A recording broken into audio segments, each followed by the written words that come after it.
van a leer Denise Pascuso y María Claudia Otsubo con el comentario de María José Punte. El título de la ponencia de Denise Pascuso es Mujeres guerreras que abren camino y esparcen flores. Voy a presentarla.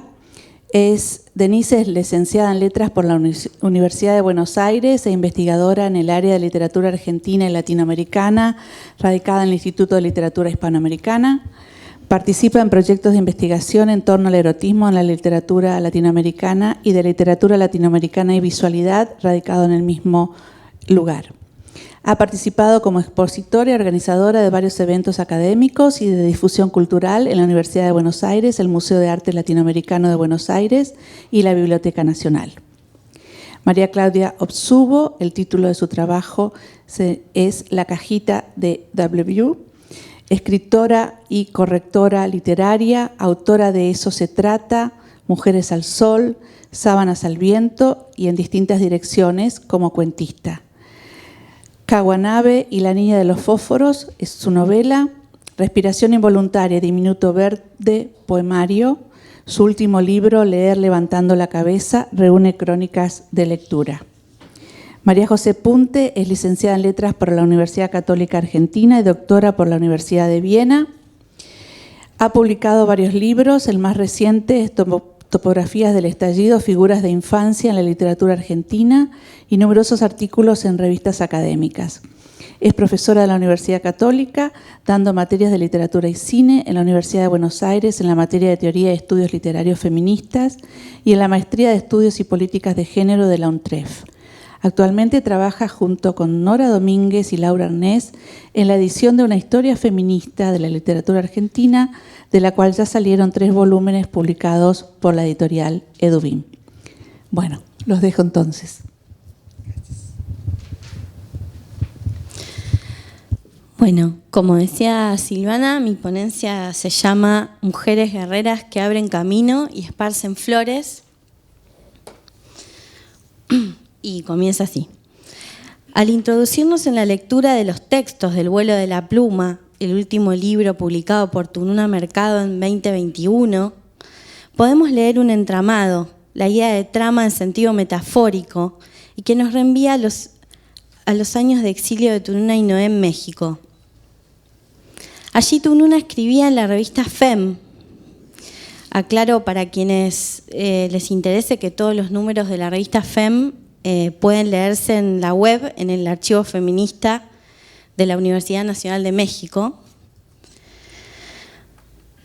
Tununa solía atravesar parte del DF, de la Ciudad de México, para reunirse con otras mujeres a practicar el arte del telar. Es importante destacar la idea de telar, de trama, y también la idea de esa reunión entre mujeres. Esa trama de telar puede verse expresada en ese tejido de elementos que se unen, que condensan y a la vez despliegan todos los elementos muy significativos a la hora de pensar la poética de Tununa Mercado en un sentido amplio. Conversé con Tununa hace algunos años sobre ese recorrido hacia la reunión del telar. Surgió a raíz de lo expresado en uno de sus textos de Canon de Alcoba, en el texto, otro de sus textos. En el texto Espejismos de ese volumen, la narradora recorre los puestos del mercado del DF con su voluptuosidad, sus olores y colores. Se trata de esa idea de tránsito en el espacio y del deseo muy propio de Canon de Alcoba. En los textos de FEM, que aparecen en el Vuelo de la Pluma, podemos leer las preocupaciones de la autora en esos años y que trazan un arco que va desde el deseo de la utopía de la transformación política, haciendo base en las marchas del orgullo gay, claramente ese acontecimiento que la autora escribe como crónica en el Vuelo de la Pluma y que expresa a la vez un problema de deseo asociado a la política en México y que se desplaza luego a la resistencia silenciosa de las madres y abuelas de Plaza de Mayo, como también las huelgas de hambre en Bolivia llevadas a cabo por mujeres y niños, entre otras manifestaciones. Todos esos elementos conforman una constelación y se distribuyen alrededor de un centro de sentido conformado por el deseo, la mujer y la política. El deseo sin término en el que se alude en el primer texto del volumen, llamado precisamente Amor, un deseo sin término, se expresa como una crisis permanente. Allí podemos leer el cruce entre los dos términos. Si el texto se manifiesta en torno del amor y el deseo, se expresa a la misma vez sobre la revolución política y viceversa.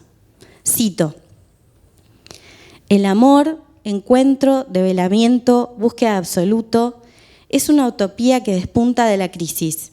Crisis permanente porque siempre parece un objetivo a perseguir, un objetivo a desear, y nunca hay conformidad porque el deseo debe renacer para ser deseo.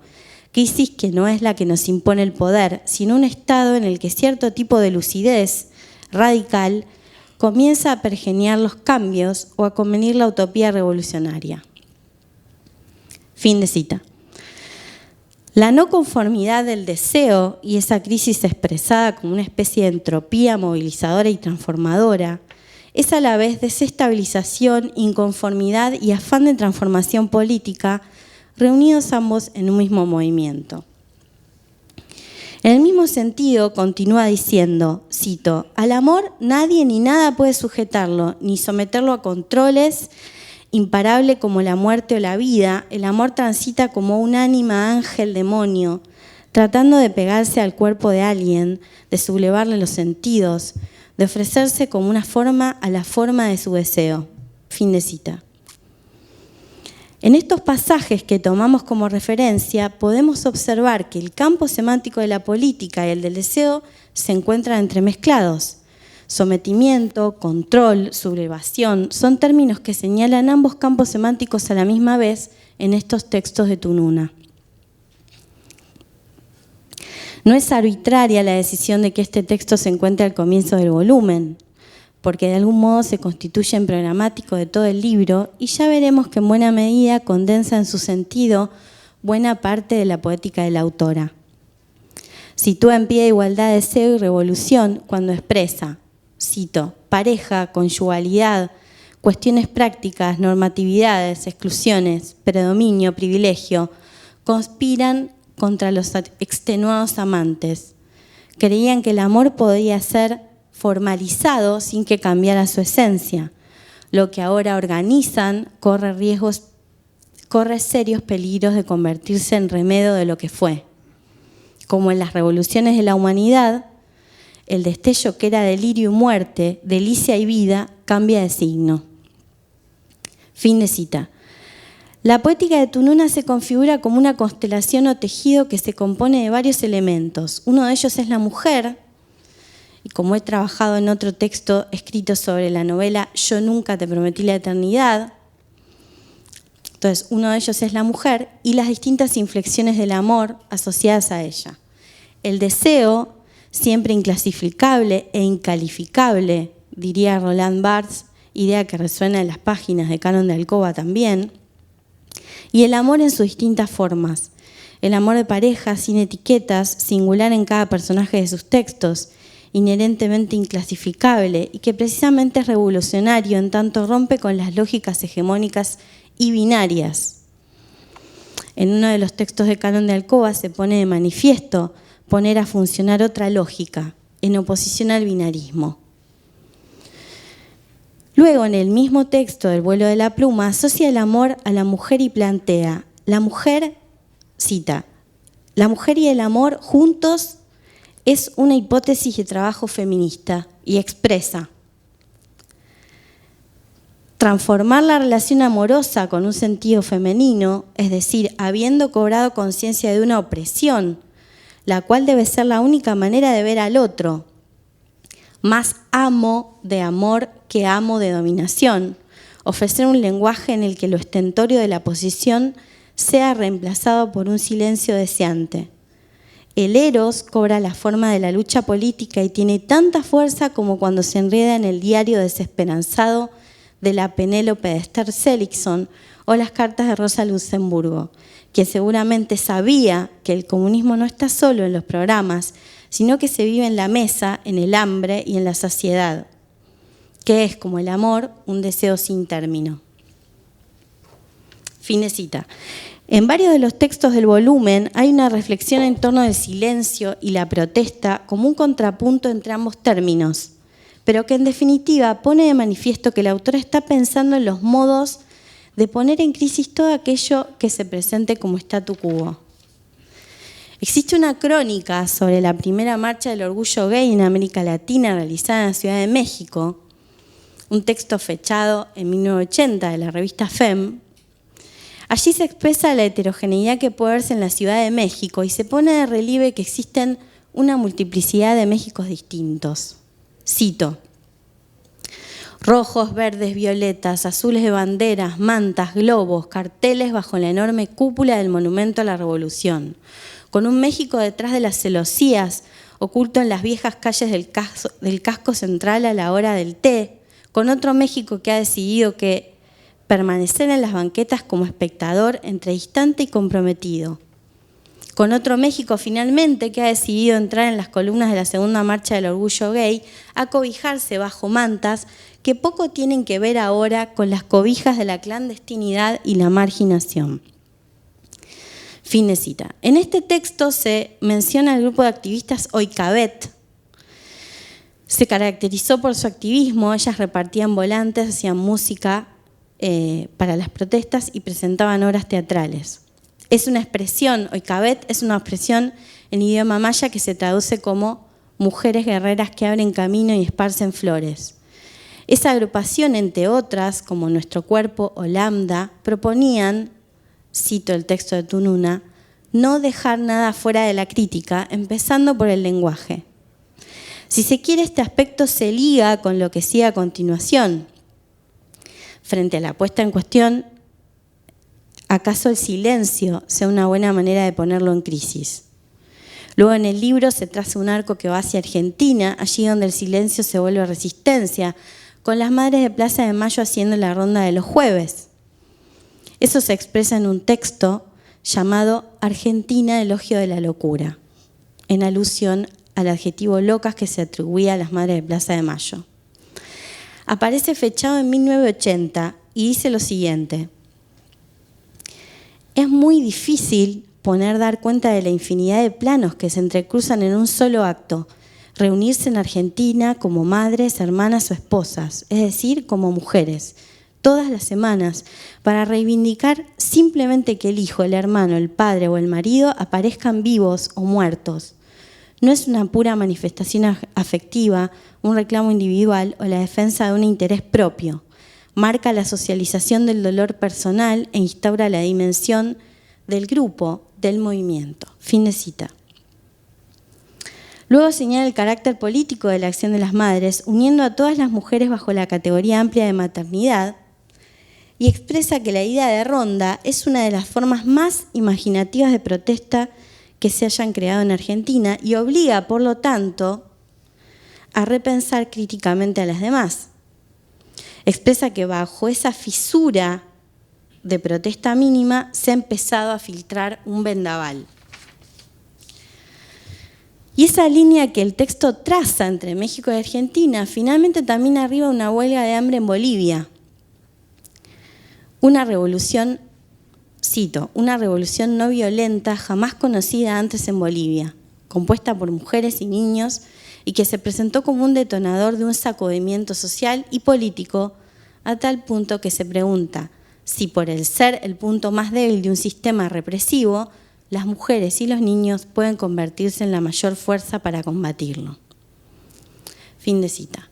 Existe un texto llamado Las sirvientas peruanas, sindicato y clase, de 1981. De algún modo, este trazado que mencionábamos, que va armando una especie de línea espacial entre México, Argentina, Bolivia, Perú, y se configura como un tratado de protesta política latinoamericana y que hace pie en las mujeres como sujeto de lucha principal. Cabe destacar en este texto la modulación hacia un discurso directo de estas mujeres, a quienes les da voz en forma de testimonio. Se trata de la reseña sobre un libro de la peruana Ana Gutiérrez llamado Se necesita muchacha, con prólogo de Elena Poniatowska. Los testimonios denuncian la violencia física y psíquica ejercidas sobre las sirvientas y expresa: las figuras de opresión que adopta en el Perú la explotación de ellas. Selecciono yo algunas de las voces de estas mujeres que cita Tununa. Ahí se han terminado nuestras vacas, todo nuestro ganado. Si no, nunca hubiéramos siquiera llegado a trabajar nosotros, porque mi mamá siempre decía, mis hijos nunca servirán a la gente porque no tienen por qué servir, prefiero que me coman a mí. Aquí vemos una nueva mención a la idea de maternidad como categoría amplia para pensar a la mujer en situación de protesta política. Y luego otra voz de otra de esas sirvientas peruanas que dice, yo tenía una estampita de San Martín en un rincón del cuarto y cuando me pegaba le pedía llorando al fray Martincito. Y una fecha, esta estampita tira, lo ha hecho la señora. A ver, ¿a quién te vas a pedirte ahora? Diciendo. Fin de la cita, ¿no? Y ahí destaco que hay un trabajo de transcripción de la realidad que realiza la autora, que a su vez cita a Tununa, como una especie de registro de la voz en crudo y que Tununa replica en su propio texto. Armando un eje entre el deseo sin término que se liga a la figura de la mujer como viabilizadores ambos de la transformación política, en esta constelación le dedica un texto a compartir una lectura de una poeta llamada Rosa María Rofiel, una escritora y poeta mexicana, de quien dice que su escritura es una práctica inclasificable en la taxonomía literaria, atípica. Se desliza del testimonio escrito a la imagen visual o fotográfica, del verso a la prosa, en una rica ambigüedad propia de una búsqueda de modos de expresión que no cesa y que no se satisface. Ella es muy poco conformista en sus logros. Fin de cita. Aquí Tununa parece estar hablando de su propia poética, fuera de toda posible taxonomía. Transcribe allí algunos de los poemas de Rosa María que se centran en el deseo de la mujer. Uno de esos poemas se llama Reto y dice: hemos cumplido la sentencia por osar mirarnos desnudas al espejo, corramos libres ahora. De algún modo, esa línea que venimos mencionando como un trazado espacial en una especie de topografía geopolítica llega hasta Guatemala a raíz de un texto de 1985. Allí se hace referencia a Rigoberta Menchú, la líder indígena y activista guatemalteca. Tununa decide en ese texto armar una figura alrededor de la población indígena como epítome del exterminio, la opresión y la violencia. Hace alusión a una nota de un periódico de Buenos Aires en que se hablaba del último ONA de la Patagonia, frase que, dice ella, le generó un desaliento sin límites. Y a esa figura contrapone la de Rigoberta Menchú en esa lucha por hacer sobrevivir su propia cultura. Tununa en ese texto decide comentar la presentación del libro llamado Me llamo Rigoberta Menchú y así me nació la conciencia. Podríamos decir que en la figura de la indígena guatemalteca, en este texto, el silencio se vuelve voz. En lugar de tratarse de una resistencia desde el silencio, se vuelve una lucha en aprender el castellano y de algún modo conquistar el territorio del otro que oprime en términos de lenguaje. La cita de esta manera: siempre han dicho, dice Rigoberta Menchú, pobres los indios que no saben hablar, entonces muchos hablan por ellos. Por eso me decidí a aprender el castellano. Fin de cita. Oikabet, en maya, la idea de mujeres guerreras que abren camino y esparcen flores, de algún modo se articula con este testimonio de una activista indígena guatemalteca sobre la que expresa lo siguiente. La conciencia de Rigoberta Menchú les nace a otros con toda la connotación germinal floral que eso significa. Fin de cita. Esta afirmación, en buena medida, condensa la idea de la mujer como impulsora de transformación en su dimensión política. La pulsión de deseo, encarnada en la mujer, no es sino un deseo sin término, asociado a la acción política y siempre en un sentido colectivo. Gracias.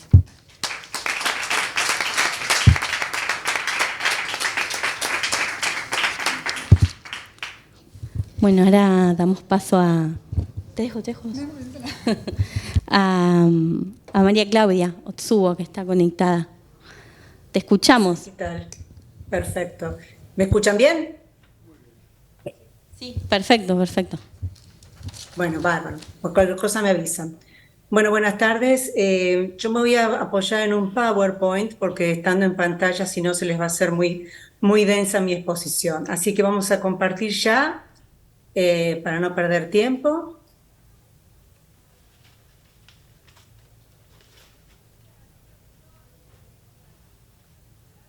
Y empezamos, ¿sí? Voy a sacar esto de acá que me está molestando. Ahí está. Bueno.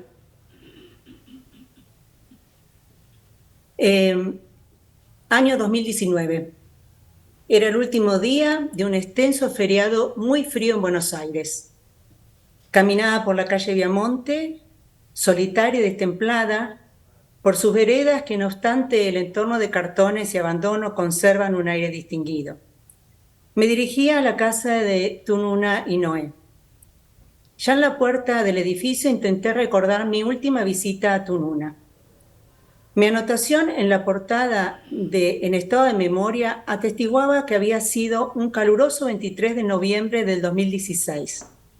¿Sería posible tanto tiempo? Enseguida recordé otra visita en el 2018, después de la presentación de mi libro Diminuto Verde, en la que se hicieron presentes y bajo una lluvia torrencial Tununa y Noé. En esa última visita a su casa en el 2018, ella me regaló un ejemplar de Yo nunca te prometí la eternidad. Mientras subía en el ascensor, en el 2019, hasta el 8º piso y luego a las escaleras hasta el 9º, fui acomodando estas inexactitudes de mis recuerdos, al mismo tiempo que percibía la emoción que iba llegando a mis manos al pensar en un nuevo abrazo. Antes de tocar el timbre, evoqué aquella tarde en esta casa, cuando, y después de hablar de muchas cosas, incluida la literatura, tuve el primer contacto con la otra pasión de Tununa, la del telar, activo entonces en uno de los cuartos.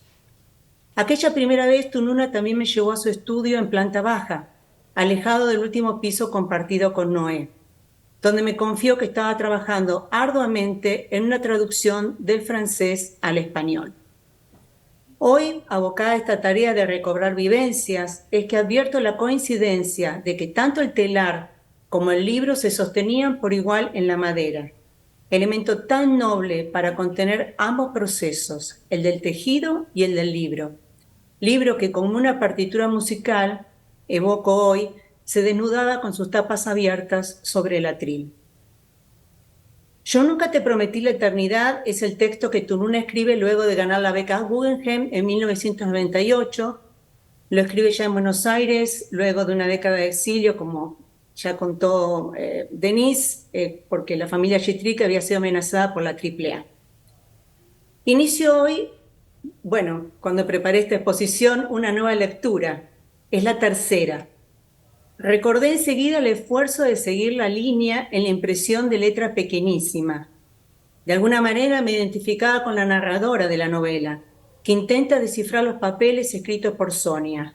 Cito: el tamaño ínfimo de la letra me impedía leer clamando esas letras pequeñas y borrosas por una lupa que agigantara su volumen y las hiciera legibles. Cierro la cita.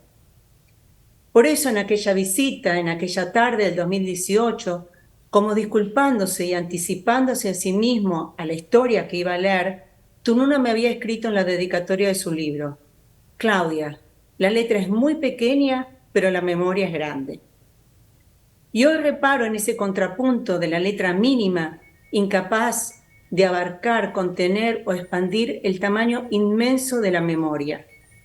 La narradora es quien va a ir armando, a partir de las notas de un diario y de todo lo que le aporta quien le pide escriba, Pedro Preux, la historia de su madre Sonia, una historia atravesada por las guerras y las pérdidas. No voy a detenerme en la trama ni tampoco en todo lo que se ha escrito sobre el trabajo de la memoria, un tema caro a Tununa Mercado y presente desde el inicio hasta el fin de esta novela, o en los temas que ya ha tocado Denise. porque mi mirada se ha fijado para esta exposición en un objeto mínimo, en el que no había reparado en las lecturas anteriores. Se trata de la pequeña caja que Pedro Niño oculta en su bolsillo al momento de abandonar París junto a su mamá. En la partida apresurada, entre sus brazos infantiles pero protectores, ha recogido a su elefante Babar, el único juguete permitido, pero también lleva oculta en el bolsillo la cajita. Escuchemos el relato. Tantea la cajita en el bolsillo. Lo hace de a ratos, para cerciorarse de que efectivamente está allí, donde la ha atesorado. Y cuando Sonia no está cerca, puede incluso sacarla a la luz y volver a mirarla. Esta cajita es lo máximo, y no le da pesar atribuirle tanto valor porque está fuera de cuestión compararla con su elefante. Está convencido de que la cajita siempre tendrá algo nuevo para mostrar, por fuera, por dentro, y que él siempre mirará lo que le muestra como si fuera la primera vez. Tenemos una descripción completa de la caja porque Pedro Niño la ha conservado hasta hacerse adulto y se la muestra a quien narra. Así sabemos que la caja lleva impresas unas palabras en alemán y en francés. Y además tiene, cito, doble entrada, doble texto, dobles muescas, derecho y revés, no como contrarios, sino simultáneos. Las imágenes de un derecho y un revés me llevaban al entramado del tapiz, con su envés y revés, con lo que está oculto de un lado, para que surjan en el otro las figuras, los paisajes, los colores. Escribir y tejer para Tununa Mercado. La misma pasión. Dualidad que Tununa comparte con otros escritores y escritoras que han sabido cultivar distintas pasiones a la par de su escritura, hobbies o trabajos, que a su vez han influido o han aparecido en sus propias narrativas. Pensemos entonces en Julio Cortázar y el jazz o el boxeo, la pintura para Ernesto Sábato o Leonora Carrington, la afición a la caza para Hemingway, los inventos para Roberto Arlt, el dibujo en Silvina Ocampo o la afición de Nabokov por las mariposas. Tununa se inicia en el aprendizaje de la técnica de los gobelinos franceses durante su permanencia en México. Así lo cuenta en la entrevista que le realiza el sitio La Desterrada el 9 de marzo de 2016. Yo me conecté con un taller de tapiz, donde se enseñaban las técnicas de los gobelinos franceses. El taller estaba en el centro mismo de la Ciudad de México, cerca del mercado, del Zócalo, del Palacio de Gobierno. Aprendimos junto a tejedoras de Oaxaca, gente que nace tejiendo, a las que se les enseñaba las técnicas nuevas. Yo aprendí con esos maestros. Fui 2 años antes de comenzar a trabajar como periodista. La técnica que Tununa comienza a aprender fue creada por Jean Lucard, un pintor ceramista y tapicero francés que murió en 1966. Se dice que el artista concebía su trabajo inspirado en los tapices medievales, pero abiertos a la modernidad, experimentados como poemas. Y así también lo escribe Tununa. Pasar el hilo es algo más que un primer movimiento sobre la labor. Es el inicio de una producción, como el primer roce de 2 bocas mueve la máquina del deseo. La hebra atraviesa un vacío y se adentra en un blanco que pertinaz habrá de colmar. Fascinada con el tema, el primer impulso para esta exposición era dirigirme hacia esta conjunción, tejer, bordar, escribir, bucear en ese secreto que está del otro lado del tapiz. Los textos que iba atravesando me lo pedían a gritos. Veamos las distintas citas. La escritura es como un bordado, la labor es como el texto. Suele homologarse la tarea de tejer, es decir, de pasar una trama cruzando una urdimbre, o la de coser y bordar, es decir, las labores de aguja con la escritura. Bordar de ilusión es hacer pasar una realidad al pañuelo. Tununa desarrolla esa aptitud para asir entre 2 dedos la hebra más delgada y hacer con ella una telaraña. Sin embargo, el vuelo que provocó la pluma de su último libro publicado me condujo por otra deriva y decido no sucumbir a esta maravillosa urdimbre de su narrativa y desilvanar, si se quiere, el tejido expuesto ante mis ojos para llegar a ese otro lugar más pequeño, casi mínimo, tanto que podía caber en el bolsillo de un niño, una cajita. Es lo que esconde el niño Pedro. Es un objeto vulnerable. A Pedro le preocupa entonces eso, que cualquier mal uso pueda dañarla, como también la posibilidad de extraviarla. Cito, había que tener una vigilancia extrema para ahuyentar todo riesgo de pérdida. Fin de cita. ¿Cómo no comprender esa angustia experimentada por un niño que lo está perdiendo todo? Así se lee en la novela. Ahora se ha convertido en guardián de solo dos objetos. El elefante, que no se podía perder porque lo llevaba en la mochila de su madre, y la cajita que él había hurtado antes de salir. Su bolsillo era profundo. Tenía incluso cierta gracia para los mayores que un niño llevara la mano en el bolsillo como un banquero respetable. En este recorrido de lectura reparo de pronto en las otras cajas. Comienzo a rastrearlas en ese estado de adrenalina, de ese estar-no estar que me provoca la buena lectura y las asociaciones. Un estado en algún punto similar al que debió sentir la narradora de la novela frente a esos papeles y esa historia que le aportaba Pedro sobre Sonia. Comencé a recortar de los otros textos las otras cajas presentes. Bueno, se ve que se borró una. Bueno, comencé. En la narrativa de Tununa se borró una filmina, así que voy a pasar directamente a otra. Ese espacio del cuerpo donde se guarda y por vibración surge la voz.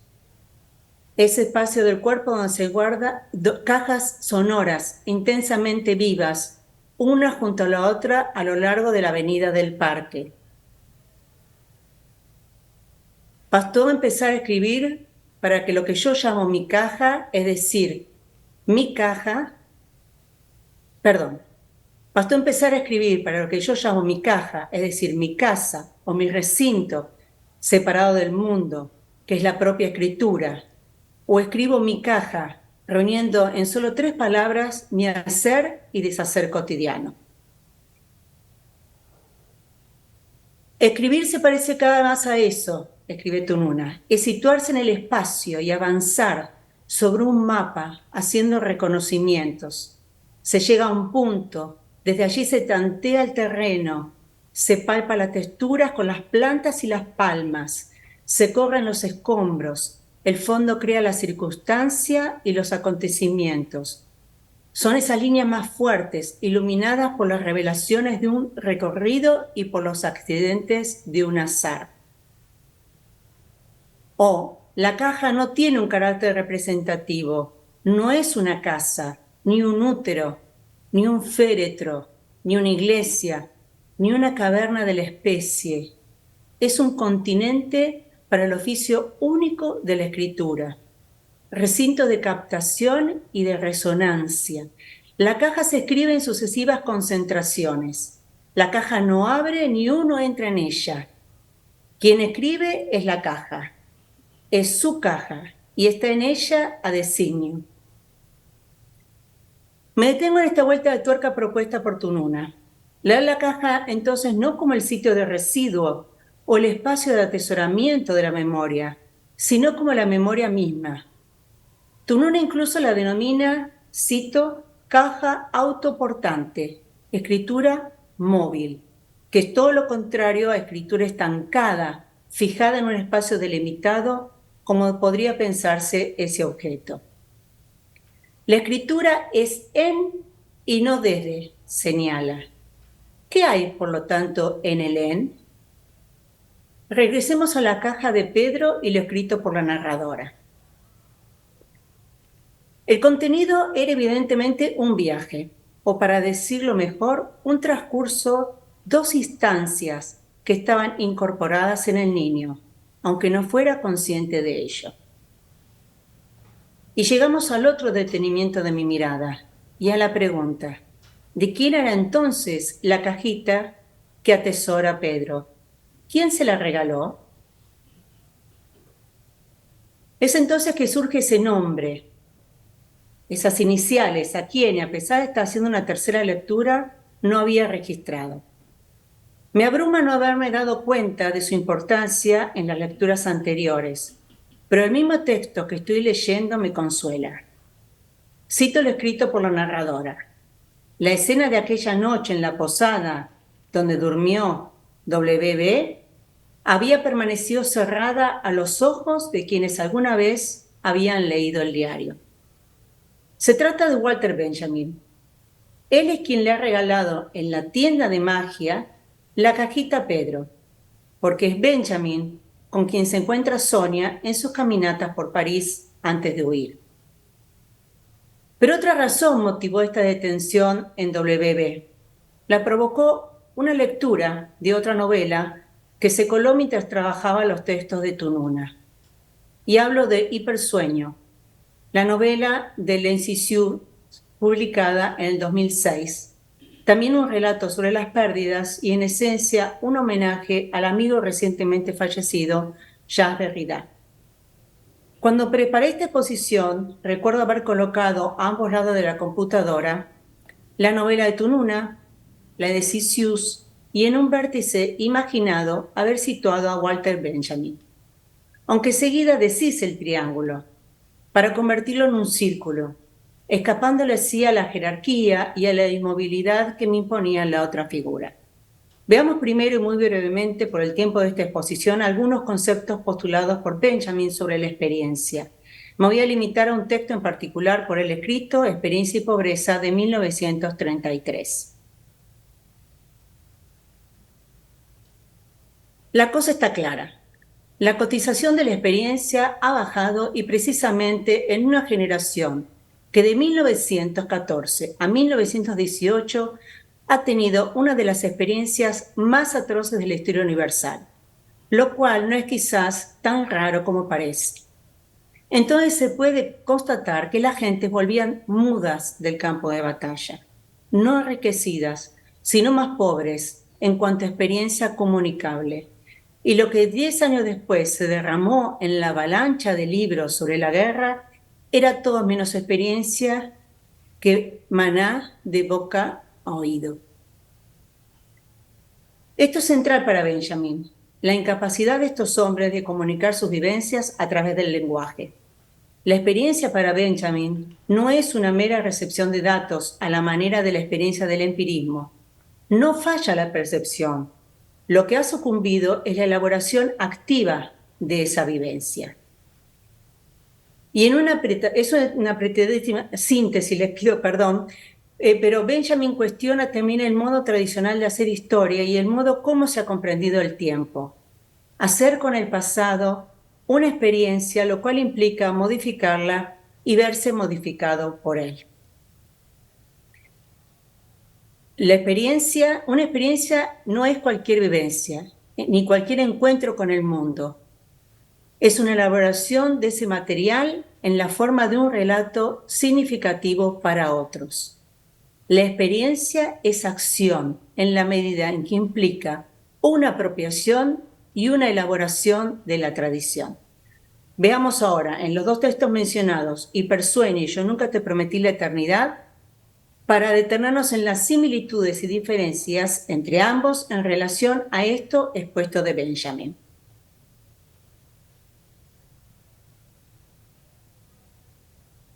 En Hipersueño, la narradora, que es Sioux, escribe sobre su día a día junto a su mamá, a quien está cuidando con obsesivo desvelo. Ese impasse le permite en realidad escribir sobre su amigo que recientemente ha fallecido, Derrida.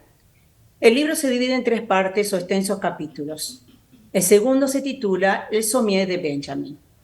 Sioux, tendida ella en el sommier, está escribiendo el texto en una fecha clave, vísperas del 15 de julio, que es la fecha de nacimiento de Derrida en 1930 y de Benjamin en 1892.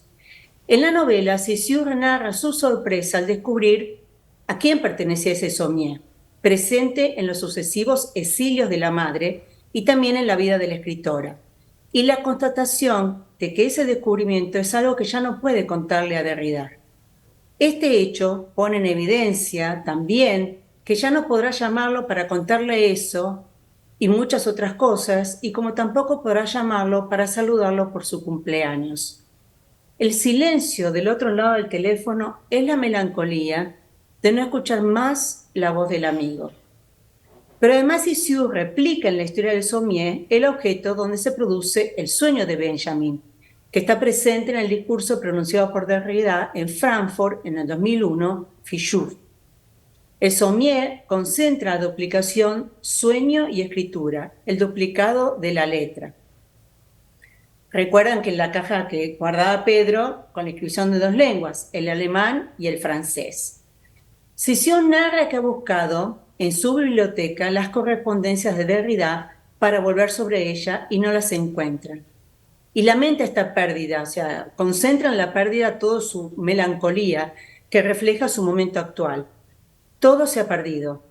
Y recuerda lo que escribió su amigo Derrida: perder es todo lo que nos queda por perder.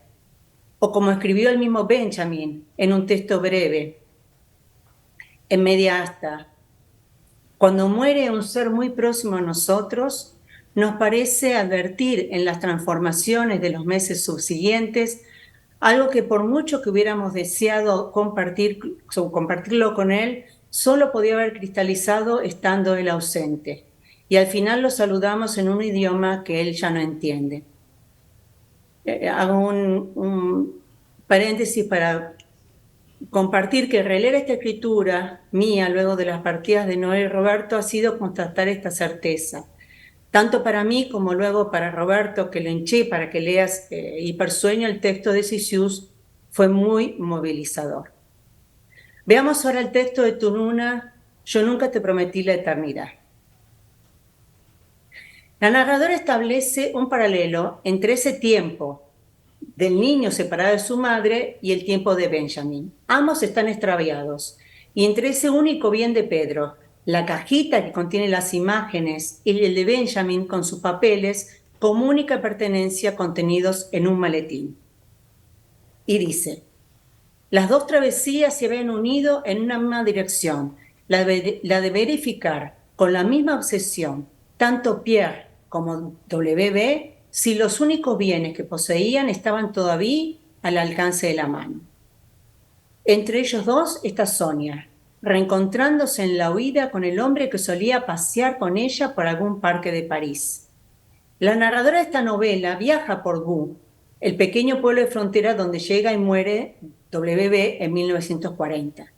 Va siguiendo, y también cito, con cámaras, con cuadernos de notas, con planos y teodolitos, los peregrinos van de un punto al otro. Cierro cita. Y va siguiendo, como tantos otros visitantes, los pasos de Hannah Arendt, amiga personal de Benjamin, quien fuera la primera en rastrear sus últimas huellas en 1940. Tununa Mercado hace suyo el concepto de experiencia de Benjamin. A partir de la vivencia de Sonia, testimoniada en los diarios y narrada por Pedro, construye con ello un relato significativo para otros. Y construye con ello un relato, un entramado, un tapiz. Como escribió Benjamin en Cuidado en los peldaños, el trabajo en una buena prosa tiene 3 peldaños: uno musical, en el que es compuesta; otro arquitectónico, en el que es construida; y finalmente uno textil, en el que es tejida. Regresemos al círculo. Tanto Cixous como Mercado han leído a Walter Benjamin y lo han traído a sus textos. Ambos textos fueron pensados y escritos contemporáneamente sobre diferentes mesas de trabajo en distintas ciudades y lenguas. Para Cixous, Benjamin es el puente, el sommier, el descubrimiento para contarle al amigo y la constatación de esa imposibilidad por la irrupción entre ambos de la muerte. Para Mercado, Benjamin es el soporte constructivo. La historia se convierte por el lenguaje en un relato significativo para otros. Walter Benjamin, con las iniciales WB, en Yo nunca te prometí la eternidad. El uso de las iniciales revela el cuidado que me tomé de no hablar de ello de una manera desprodigada. Y con su nombre completo en hipersueño, ya que las iniciales se reservan para el amigo ausente, JD, señalando así la personal e intransferible intimidad entre ambos. Tununa Mercado rescata en la cajita que ha guardado Pedro su contenido, la experiencia, el viaje, el sonido, la palabra que convoca la resonancia y de la que brota la misma escritura, la de las pérdidas, la del exilio, la de los pasajes. Es la propuesta de Tununa. La caja es el espacio de la resistencia y de la vivencia. Es el espacio de la identidad socavada por el exilio y las pérdidas. La cajita de Pedro es la habitación de la historia, la memoria, la ficción, pero viva, en movimiento, y que permite rescatar el pasado. Solo una gran narradora como Tununa Mercado logra, desde lo mínimo, ese destello a la manera de Benjamin que se convierte en escritura. Para finalizar, quiero compartir con ustedes un pequeño poema al que llegué sin saber cómo y que quiero compartir. Es un poema muy vinculado a lo que acabo de exponer. Está en un texto de Benjamin. Demos un vistazo al libro infantil, publicado en diciembre de 1926 en una revista alemana, en el que rescata un viejo poema o canción infantil de 1843. Y lo leo y lo leemos juntos. Ante el pueblecito hay un enanito. Tras el enanito, una montañita. De la montañita fluye un arroyito. En el arroyito hay un tejadito. Bajo el tejadito hay un cuartito. Dentro del cuartito hay sentado un niñito. Tras ese niñito hay un banquito. En el banquito hay un armarito. En el armarito una cajita. Y en la cajita hay un nidito. Ante ese nidito hay un gatito. Tomaré nota de ese lugarcito. Bueno, muchísimas gracias. No sé cómo volver a la pantalla grande.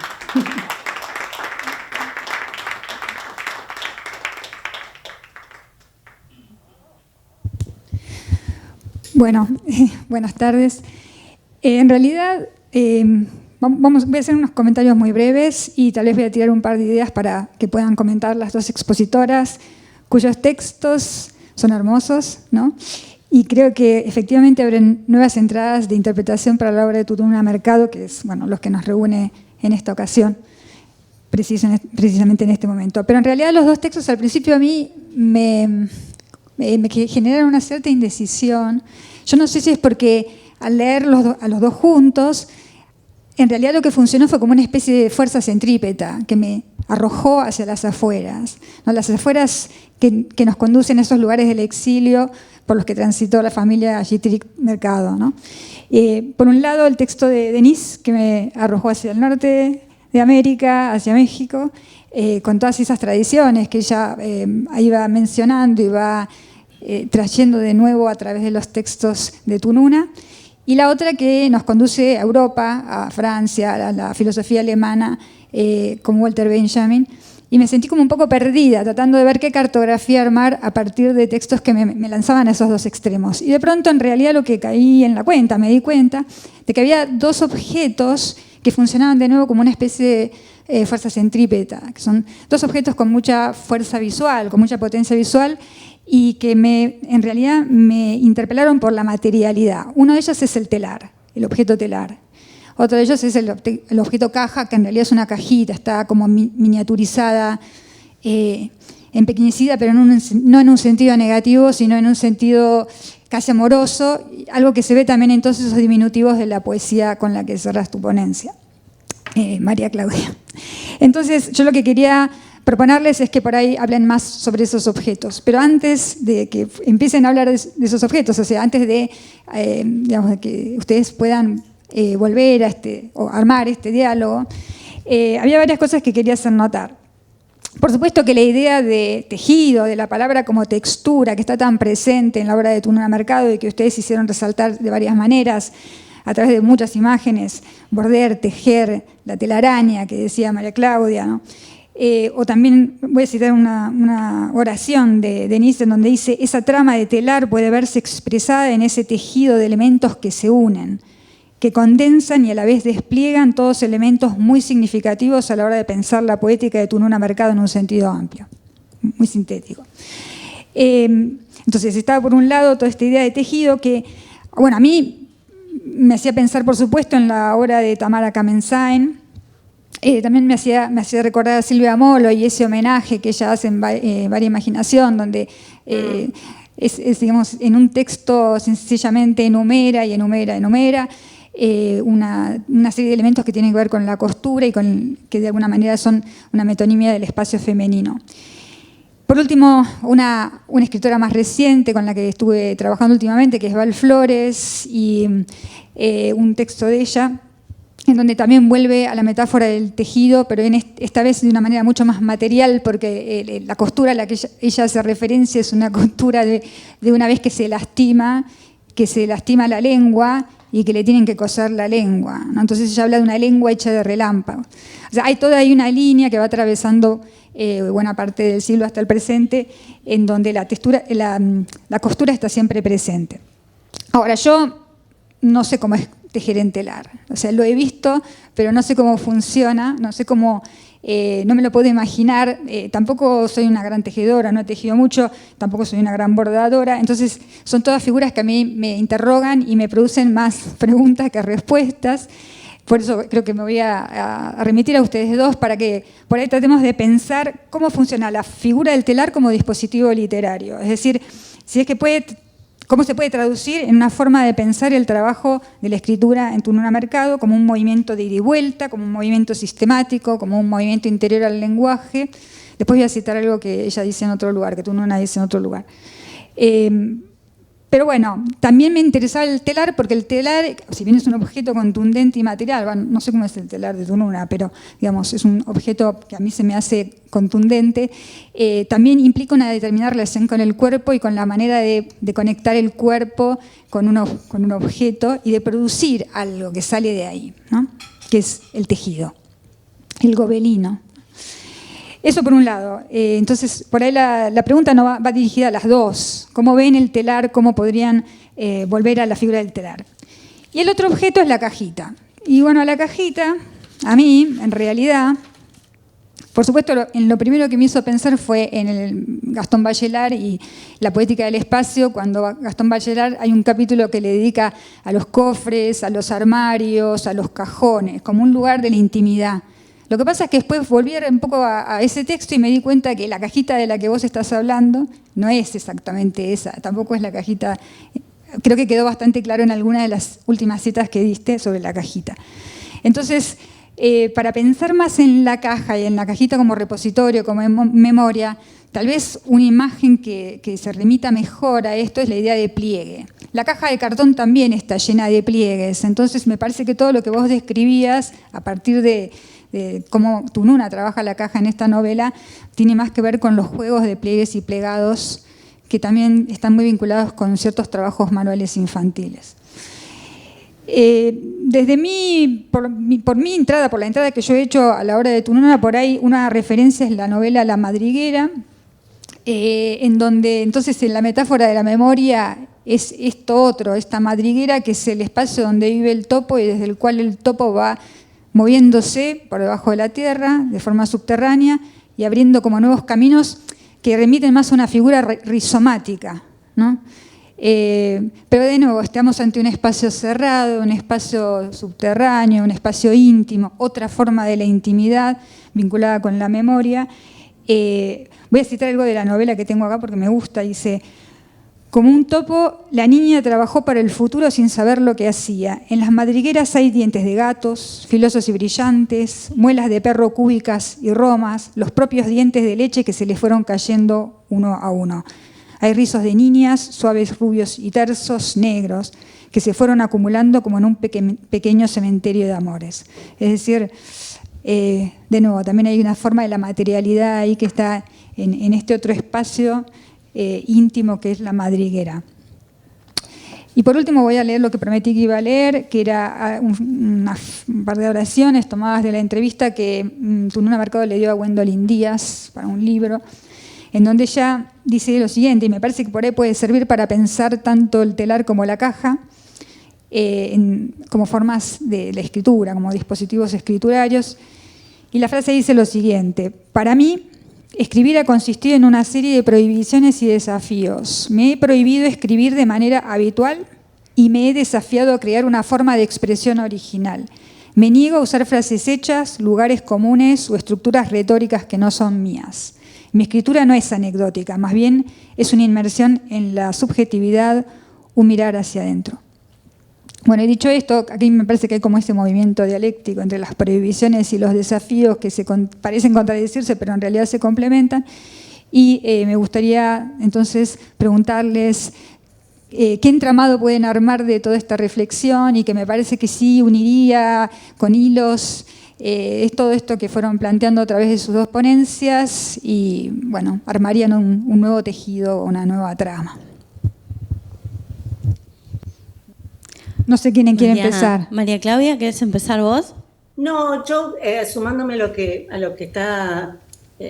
acabas de decir, Silvia, yo entré a Tununa por Canon de Alcoba, que es un texto poético y de mucho erotismo. Y después descubro a la Tununa más guerrera al modo de Denis, ¿no es cierto? Y cuando hago referencia a esta visita a su casa ahí en el 2016, y yo tampoco tenía idea cómo era el telar ni sabía que Tununa tejía, es como que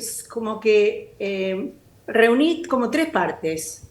Era la misma Tununa la que era capaz de escribir Canon de Alcoba con esa carga de pasión, erotismo y de deseo, con la misma Tununa que escribe los textos que están vinculados al compromiso, porque es una mujer comprometida políticamente. Cuando digo políticamente es amplio el término, ¿no es cierto? Con la mujer, con el feminismo, con la misma mujer que tiene la ternura para poder mostrarme en Yo nunca te prometí la eternidad, a la par que está hablando de cosas tan tremendas como el exilio, las pérdidas, el niño. Entonces es como que por eso me pareció que todo eso está todo condensado, ¿no? Como que fue como un gran descubrimiento. Y bueno, por eso me concentré en lo mínimo, porque desde lo mínimo, que ella es una palabra que asedia cuando uno lee a Tununa Mercado, ¿no? La letra de lo mínimo, y el mínimo está todo el tiempo. Lo mínimo es lo máximo, es totalmente abarcador. No sé si aporta algo a lo que... y esta cuestión de que la caja justamente no es un recinto cerrado, como vos decías, sino es la memoria misma, es una caja abierta, vital, autoportante, dice ella, móvil. Bueno, vos fíjate que esa caja, Pedro va transitando, va caminando, Pedro niño, Pierre, va transitando con esa cajita en el bolsillo, hasta el Pedro adulto, ¿no? Que cuando se lo muestra a la narradora. No sé, Denise, si... Sí. Yo si tuviese que encontrar tal vez un vínculo entre... Coincido, digamos, en que esa caja no es algo cerrado y quieto, sino más bien desbordante, de resistencia. Lo mismo que lo es, digamos, el telar, más allá de que se puede pensar como tejido en términos de escritura, también se puede pensar como esas reuniones que no dejaban de ser reuniones de resistencia, digamos, y eso que vos compartías en relación con Benjamin, ¿no? Y lo que decías de la caja como espacio de resistencia, ¿no?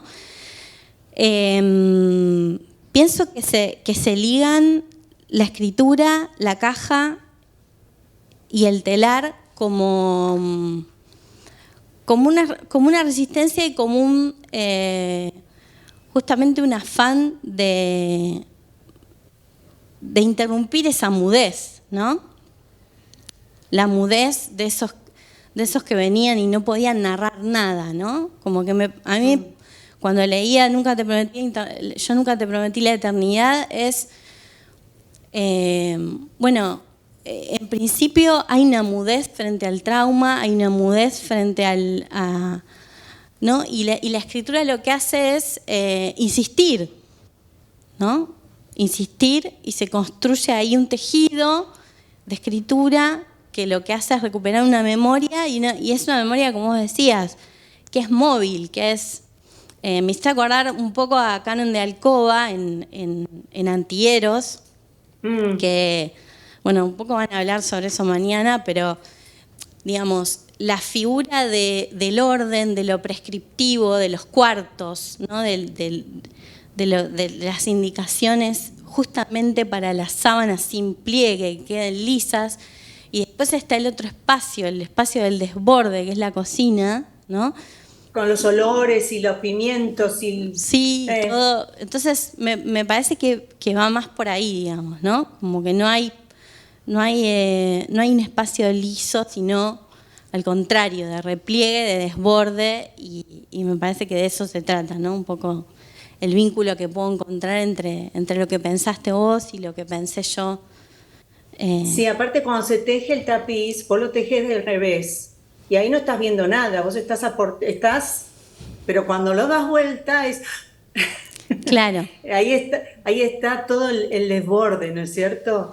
Y mientras tanto hubo un trabajo silencioso, bueno, ahí esa sensualidad que está en el texto de Canon de Alcoba, ¿no? De como dos bocas que se rozan, ¿no? Pasar el hilo, es de una sensualidad maravillosa. Sí, bueno, antes de, por ahí quieren hacer preguntas o comentarios las personas que están en el público. El silencio en este caso también es un momento de reflexión, pero puede... Es la primera mesa. Es la primera mesa. Ayer di Antieros en una clase, ¿no? Y perdón, no te entendí. Que ayer di el cuento Antieros en una clase. Y mis estudiantes de esa clase nunca habían leído nada de Tununa. Me sorprendió la reacción porque empezaron diciendo, al principio el cuento es aburridísimo. O sea, todo eso de tender la cama, arreglar el cuarto, ¿a dónde quieres llegar con esto?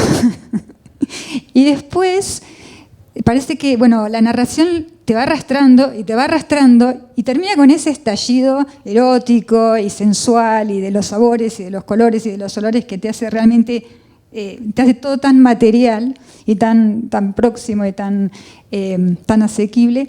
Que bueno, que ellos mismos cuando hablaban del texto mostraban en esa lectura, en esa devolución, mostraban lo que el cuento va produciendo, ¿no? De llevarte desde ese silencio, tal vez, desde el silencio de la un desconcierto, tal vez, ¿no? Esa lectura de las recetas domésticas. Sí, no sé si hay otros textos que les producen ese mismo efecto, pero a mí me llamó la atención porque dos alumnas, dos estudiantes dijeron exactamente lo mismo. Pero lo interesante también fue después el brillo de los ojos al hablar de cómo el cuento las fue arrastrando hacia otra segunda parte, ¿no? Y creo que, bueno, así son todas las lecturas de los textos de Tununa, ¿no? A mí otra cosa que me llamó mucho la atención, nunca voy a saber porque, bueno, ya no tengo a quién preguntar, es ese estrecho vínculo entre Cixous y Tununa en los dos textos. Hay muchas, yo no me extendí, pero hay muchas coincidencias. El hermano de Cixous, que está presente en la novela, de chico lo llamaban Pierre. Bueno, la referencia a Benjamin en las dos, el exilio, las pérdidas, el tema de la pérdida, casi y escritos en la misma, o publicados por lo menos en la misma época. Entonces, bueno, de dos grandes como son Tununa Mercado y Len Cixous, ¿no? Y vale la pena leerlos los dos textos así como yo puse en el círculo, para, bueno, seguir encontrando asociaciones y riquezas. Denise, ¿algo? No, un placer compartir con vos. Ay, gracias, Denise. Perdón, me encantaría, me muero de envidia, no podré estar aquí. Así que bueno, no sé si hay algún comentario.